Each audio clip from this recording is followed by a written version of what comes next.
On est dans la librairie BD Plus Café, donc à Lille, dans le quartier du Vieux-Lille, qui est un quartier de magasins, de boutiques indépendantes, avec une jolie architecture flamande, des pignons, des façades assez jolies. Également de bars à thème. Et la librairie se trouve dans ce quartier-là, puisqu'elle a la spécificité d'avoir un côté librairie, mais également un côté bar. Voilà.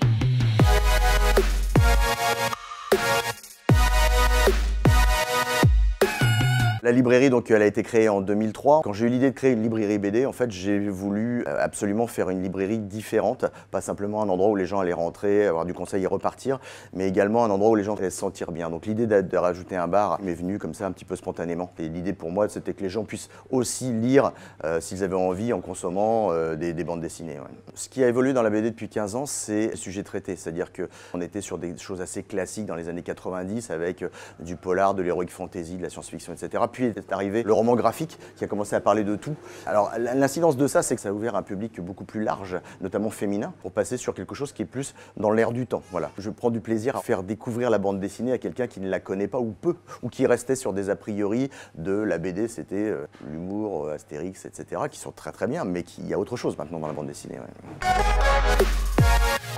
Mon coup de cœur d'Argo, c'est Malaterre de Pierre-Henri Gaumont. Malaterre, en fait, parle d'un monsieur, donc Gabriel Le Saffre, en fait, qui a eu une vie un peu dissolue, une famille, mais dont il ne s'occupait pas vraiment. Et puis un jour, il gagne un peu d'argent, il décide de racheter le domaine forestier que sa famille a créé dans la forêt équatoriale. J'ai beaucoup d'affection pour les personnages un petit peu comme ça, qui partent sur une quête un peu autodestructive, qui emmènent les gens dedans. Et en fait, dans cet album-là, on le voit plonger au fur et à mesure. Mais le propos, en fait, me plaît beaucoup. Moi, j'aime beaucoup le dessin de Pierre-Henri Gaumont. Il a une énergie dans son dessin, avec ses personnages qui explosent.